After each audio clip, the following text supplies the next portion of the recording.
There's been a whole lot of conjecture as to whether or not Stuart Skinner is good enough to backstop the Edmonton Oilers to a Stanley Cup. On today's edition of Locked On Oilers, an investigation into what a Stanley Cup caliber goaltender looks like.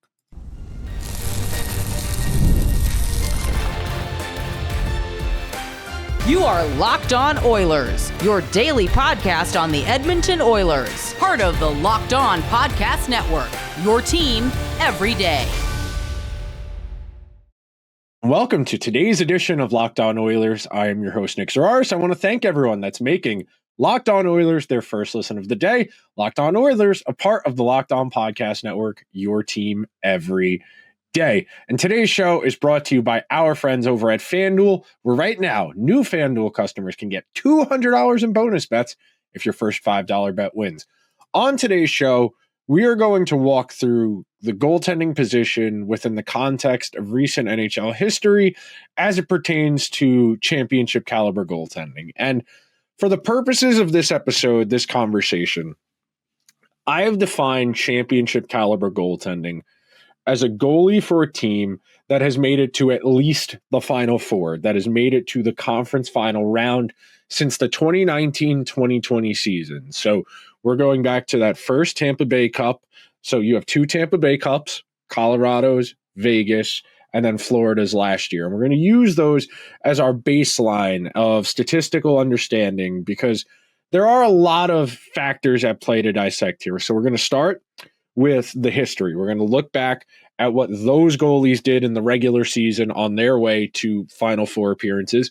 We're going to hit on Stuart Skinner so far this year, how his numbers compare to those numbers.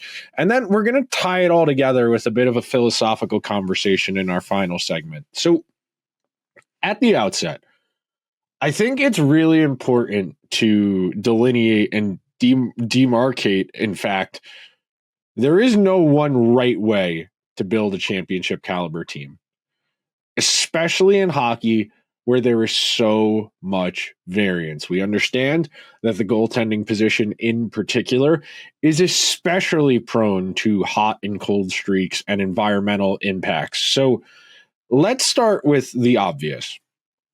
So far this year, Stuart Skinner has underwhelmed. He has left the Oilers and Oiler fans desiring more. But if you want the spin zone to that and the first part of this conversation as far as looking backwards, there are plenty of examples of goalies who have had pretty mediocre or subpar regular seasons kind of locking in come playoff time. And they fall into one of two boxes. They're either a traditionally good goalie, so somebody like a Sergei Bobrovsky or an Andrei Vasilevsky, who just struggles in the regular season, whether that's too heavy of a workload, a lower quality team in front of them, working back from injuries. There are levels to it. There are degrees to it. And for those guys, which Stuart Skinner is not. Stuart Skinner is not on that Vasilevsky or Bobrovsky tier where they're capable of just locking in, snapping in, and turning into something, because we know that. We definitively know Stuart Skinner is not that caliber of player. Bobrovsky, pretty early on in his NHL career, was at least a starter. And I think Stuart Skinner is probably on the lower range of starters in the NHL, so far at least. And that's not to say he can't get better, or with a slightly different environment, you couldn't coax more out of him. But he's not falling into that box. And I made this argument at the beginning of the regular season this year when we started doing season previews way back in September. I made the argument that Stuart Skinner could become a bell cow starting goalie, start 60-ish games, 55 to 60 games, win a good chunk of them, 905 to 910 save percentage, a slightly above average goal saved above expected, firmly in that middle class, because I was making the argument that Stuart Skinner would be able to fall into the Darcy Kemper, Adin Hill box of goaltending. Because when you look at recent NHL history, the teams that are winning the Stanley Cup, for the most part, have really, really good goalies. And I know there's been a lot of back and forth over the last handful of seasons about how much can you afford to pay a goalie, how much does the goalie impact the environment versus the environment impact the goalie. And because of that, there's real back and forth. And because there's no one right answer, all we can go off of is the evidence we do get. And all we can go off of is what's already happened. And when we're talking about what's already happened, you look at recent history. So last year, Sergei Bobrovsky, almost a guaranteed future NHL Hockey Hall of Famer. I should clarify. It is not the NHL Hall of Fame. It is the Hockey Hall of Fame. Sergei Bobrovsky will be in the Hockey Hall of Fame with between the Vezinas, Stanley Cup, and some international play representing Russia. Before that, Aiden Hill is not going to the Hockey Hall of Fame. A solid NHL starter, slightly above average. That's the tier of goalie the Oilers need Stuart Skinner to be. You go before that. You look at Darcy Kemper, who signed a big extension in Washington and lost the job to Charlie Lindgren, and they salary dumped him to the Kings for Pierre-Luc Dubois, which has worked out nicely for them. Kemper's fine. He was, even in Arizona, he was an above average goalie, never elite, but always pretty solid. And again, that's the parameter for Stuart Skinner. You look at Vasilevsky's 2 back-to-back. Vasilevsky's the best goalie of his generation. I don't think you're going to get any disagreements from anyone in that regard. He's the best goalie of his generation. He is firmly the best of this era and not someone we're going to compare Skinner to. Before that, Jordan Binnington. Jordan Binnington is somebody that if Stuart Skinner's career works out, very similarly could end up on that trajectory of slightly above average, got hot on a good playoff run, can occasionally channel the echoes, word to Notre Dame and wake themselves up and end up in that, well, how good is he conversation that, we kind of were having before the season started about Stuart Skinner. There was a whole lot of conjecture as to whether or not he could get selected for Team Canada for the Four Nations as one of the 3 goalies. Ultimately, they went with Samuel Montembeault as that 3rd goalie, and Binnington had a really nice tournament. Before that, Braden Holtby. I would say Braden Holtby is probably the lowest end of that elite tier of goalie. I never felt Braden Holtby was top 3, but there was 1 or 2 seasons in the 2010s where I felt he was top 5. And I don't think Stuart Skinner's ever going to be able to get there. I don't think he'll ever be a top 5 goalie. But again, like we just said about the Jordan Binnington trajectory, could I see a world where Stuart Skinner gets to like the 8th best goalie in the NHL or has the season of the 8th best goalie in the NHL? Yeah, I could see a world where Stuart Skinner wins 32, 33 games. He has a 908, 909 save percentage, like an 8 or 9 goals saved above expected, like a 2.4 goals against. That's not entirely out of the question. A top 10 goalie season is not out of the question for Stuart Skinner. But ultimately, the point of this conversation and this episode at large is to look at the numbers. And right now, as we sit here, and I don't want to jump too far ahead because the second segment is going to be about Stuart Skinner, his numbers this year and how they compare to those numbers. But we're talking about good goalies here.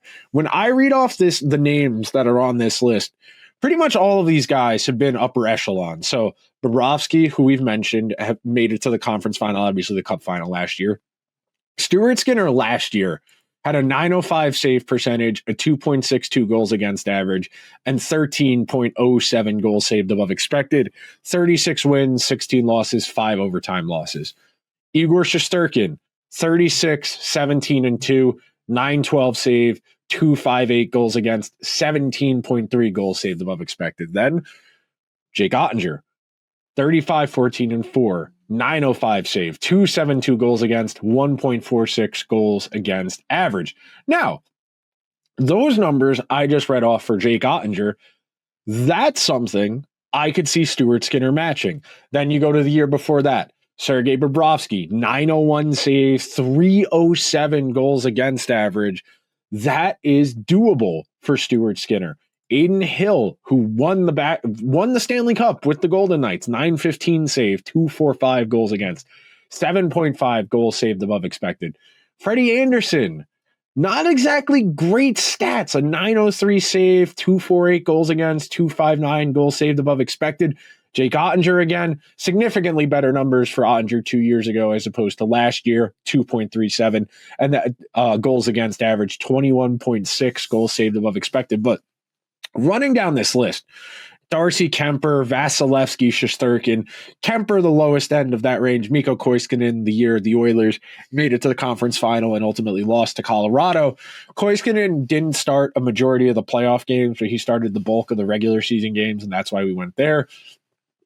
The year before that, Vasilevsky, Hall of Famer, Semyon Varlamov, upper echelon goalie. I would say Varlamov at his peak is better than Stuart Skinner, but not an insane season. You know, the 929 save and the 204 goals against average are very good, but you got to remember the context of those Islander teams and how good the defense was. Carey Price, Marc-Andre Fleury, two future Hall of Famers. And then the last one we have on our list, Vasilevsky, Varlamov, we just mentioned, Marc-Andre Fleury, we mentioned, and then Anton Khudobin, outlier, you know, career tandem goalie, been a starter a couple times, but we are going to take our first break on today's edition of Locked On Oilers, and then when we come back, we're going to talk about Stuart Skinner's numbers in relation to that right after this, so be sure to stick around. Did you know getting a good night's sleep is the number one recipe for long-term success in life? I didn't. It took me way longer to realize than I'd like to admit. It was years of tossing and turning. I was always tired. I never felt like I could live up to my potential. But not anymore, thanks to Bare Mattress. I used their sleep quiz, and I matched with the Elite Hybrid. It's perfect for side sleepers like me. Now I wake up energized. I'm getting deeper sleeps, and I'm ready to attack the day. No matter how you sleep, Bare Mattress has a match for you with a focus on recovery, cooling, and pressure relief to upgrade your sleep and improve your overall quality of life. Go to bearmattress.com and use promo code LOCKEDONNHL at checkout for 40% off site-wide. This offer is not available anywhere else. You have to use my promo code on the very last page of checkout to get this discount. That's bearmattress.com and use promo code LOCKEDONNHL for 40% off site-wide. Bearmattress.com,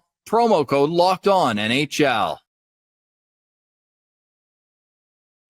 And thank you to everyone who is hanging out on today's edition of Locked On Oilers as we make our way through this historical analysis is, I guess, the way I would frame this episode, because when we want to do these types of conversations, we can't really predict what's going to happen going forward.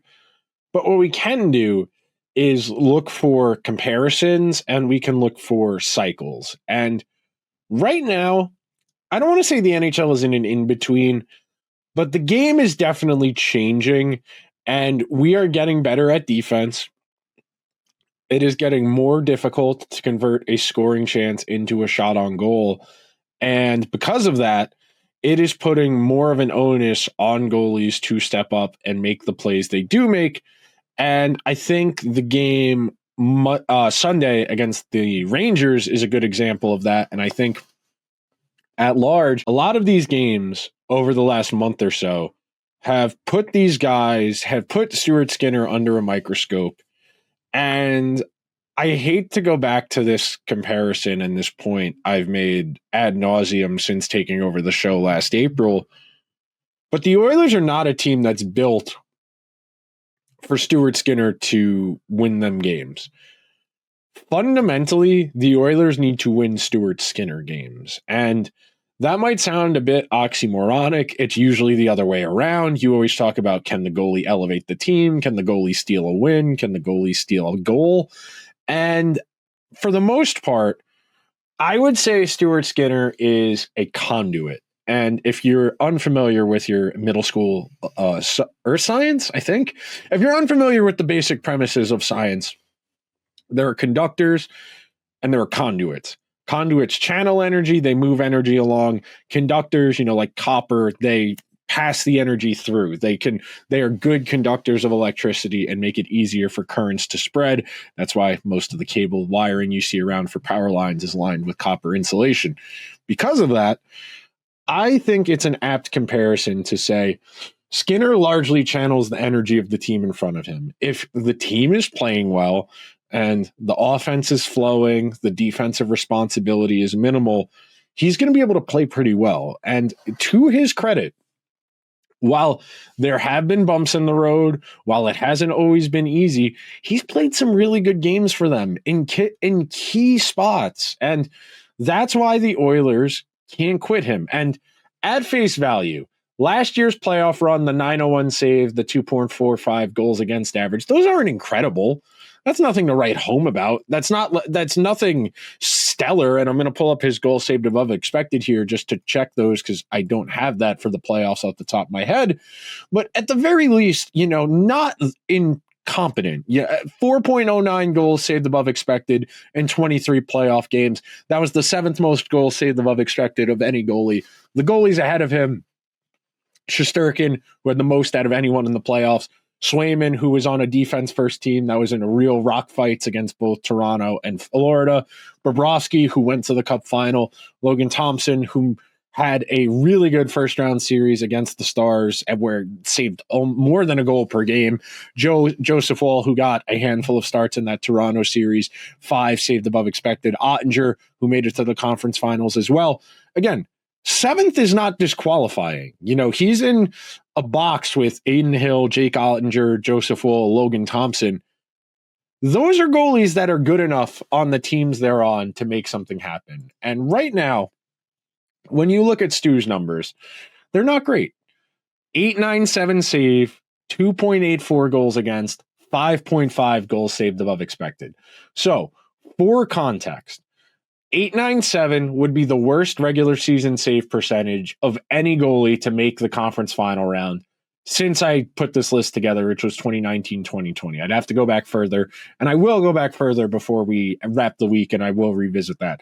His 2.84 goals against average is only better than one goalie since that year, and that would be Sergei Bobrovsky 2 years ago, where he had a 3.07 goals against average.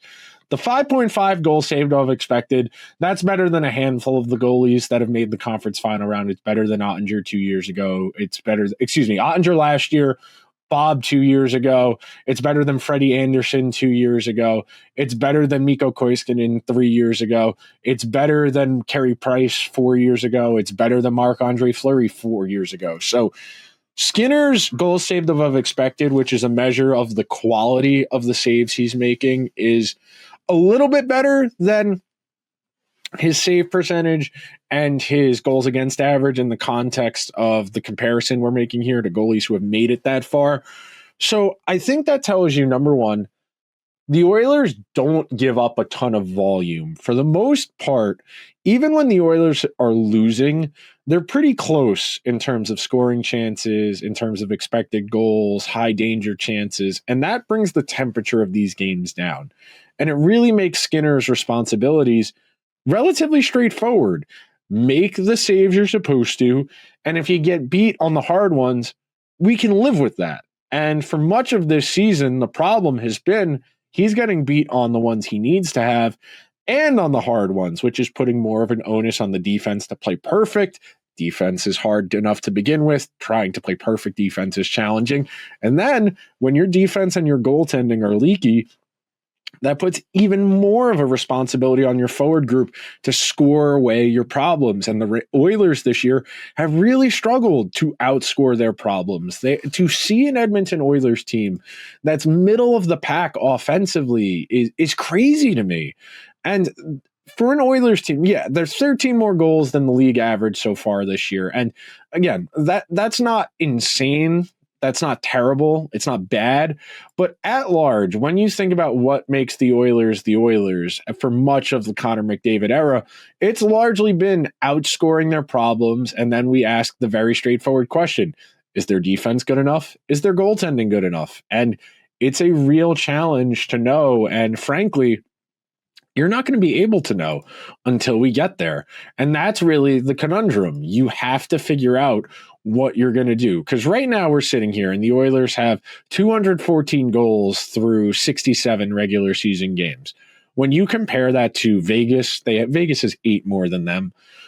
The Stars, Avalanche, and Jets all have more goals scored than the Oilers. The Capitals do. The Hurricanes do, the Panthers do, the Lightning do, and the Maple Leafs do. Now, that's not a ton of teams, 7 or 8. That's not crazy, but that's not the caliber of team the Oilers were expecting to be this year. The Oilers are expecting to be Stanley Cup caliber good. They got to go out there and do that. They haven't played like that this year. They haven't had the benchmarks of what you would associate with the Stanley Cup caliber team this year. And the goaltending's not all of it, but absolutely it's part of it. We are going to take one more break on today's edition of Locked On Oilers. When we come back, we're going to tie a bow on this conversation about goaltending a little more philosophically, and then I'm going to send you guys into the day. March Madness is here, and FanDuel is giving you the chance to get in on the action like never before. Right now, new FanDuel customers can get $200 in bonus bets when your first $5 bet wins. That's 200 extra bucks to use on everything from buzzer beaters to Cinderella stories and even who's cutting down the nets. I'm going to be real with you guys. I don't watch a ton of college basketball. I am doing my research as this week goes along. I spent a lot of time this morning reading a few different columns, listening to a few podcasts, trying to wrap my brain around it because I want to be in. I want to know what's going on. And FanDuel makes it easy to back whatever team you've got with spreads, totals, and individual game props. With tournament games happening Thursday through Sunday for the next several weeks, there's always something exciting to bet on. And the FanDuel app is simple to use. When you win, you get paid out instantly. No waiting around. So visit FanDuel.com and get in on the college hoops action all tournament long. The NCAA tournament is here, and so is the bracket breakdown. Locked On Podcast Network and Amazon Fire TV channels are teaming up to deliver NCAA tournament coverage like never before. Watch studio shows featuring former players and Locked On's local experts as they guide you through every upset, buzzer beater, and bracket matchup. Stream it all for free on Amazon Fire TV channel. Search Bracket Breakdown to see it all for free. It's your team every day.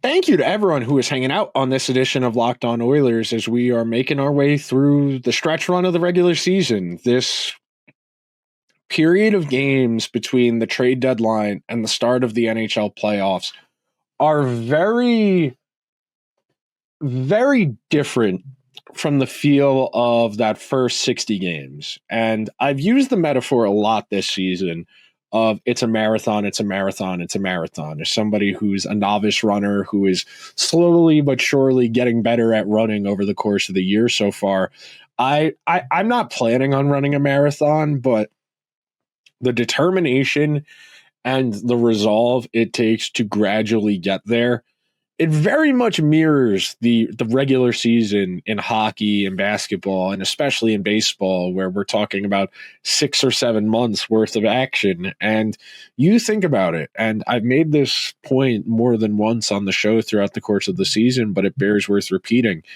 These guys have been doing organized hockey activities since the second week of September, where you had informal captain skates, you had preseason testing, you had preseason games. You started the regular season the second week of October, November, December, January, February. We're in March right now. We're going to go to the second, third week of April. So we're 7 months in almost, and we are just starting the playoffs. We are only 7 months into this process, and we're just starting the playoffs. And then you have April, and then you have May. And if you're going to play for the Stanley Cup, you're probably going to the second or third week of June. That's the level of grind we're talking about here. And to get there, it really does take everyone. You can't have weak links. And over the course of the last few weeks, I've spent a lot of time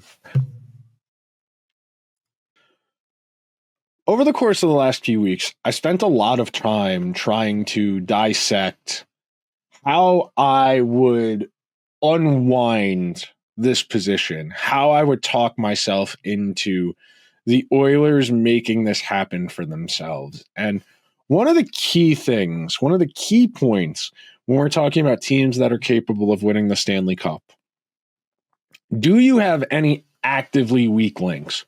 Are there any individuals on your team that the opposition is going to be able to single out and target in a playoff environment when you get last change and you can take advantage? The most straightforward and obvious one, I will point to you, last year in the playoffs, the New York Rangers were only playing Matt Rempe in home games because they knew on the road where they didn't have last change, the opposition was going to put their best player on the ice out there against them. And they knew that was so disadvantageous for them that they were better off not playing him at all than running the risk of having him out there against a Matthew Tkachuk or a Sasha Barkov. Now, I don't think the Oilers have a Milan Lucic or a Zach Kassian caliber player who is that bad in their forward group that they're going to actively try and duck them from the other team's best players. I do think the Oilers' goaltending leaves something to be desired, and I think, frankly, the Oilers know they needed to upgrade their goaltending. The simple matter of the fact is you wouldn't have heard Stan Bowman out there not stumping for Stuart Skinner, but passive-aggressively telling everybody, good luck, I'm not changing it. The prices out there are bad. The caliber of upgrades aren't worth what they would cost us, so we're going to grit our teeth, and we're going to hope Stu bounces back. And when you have a decision maker or stakeholder come out and be that blunt about it, it really puts you in a difficult position as a fan and, frankly, as a podcaster, where we know the goaltending's not good enough. The team knows the goaltending's not good enough, and we all got to grit our teeth. We got to hold on to our seats, and we got to hope Stuart Skinner can channel some of that magic, because when you go into the box scores from last year's playoffs, there are occasional glimmers of a goalie that can make things happen for them. And again, that's not a very high bar to say, hey, Stu, you're not going to have to be perfect. I mean, the Oilers had a really good goal differential in the playoffs, but when you go down the list, 21 shots on goal against, 21 shots on goal against, 32, 33, 23, 29, 18 in the Stanley Cup final. Those are workable numbers. 32, 33, those are on the higher end, but the Oilers also won those games big. They were big blowouts. So even though the other team, Florida, had a lot of shots on goal, the Oilers won those games very convincingly. So it was kind of balanced out. Once you got out to the big lead, you play more defense, whatever. Against Dallas, 34, 20, 22, 22, 25, 33. Those are workable. Against Vancouver, Game 7, 17. Game 6, 15. Those are workable. 35, 21. Those are the two Pickard starts. 21, workable. 35 is not. 18, 19, 24. And then against LA, 21, 33, 28, 26, 37. Those are all pretty low end of the spectrum. Those are not the Oilers asking anything insane from Stuart Skinner. 25 or less shots on goal, if you are even slightly above average, that should be enough for you to hold on and make something happen for you. The Oilers are not asking a lot of Stuart Skinner, but that will do it for today's edition of Locked On Oilers. I want to thank everyone that made Locked On Oilers their first listen of the day. Now that you've made Locked On Oilers your first listen of the day, go check out the Locked On NHL podcast covering all the biggest stories from across the NHL with the local expertise of Locked On that you know and love. Check it out wherever you get your podcasts. I will talk to you guys tomorrow. Until then, let's go Oilers.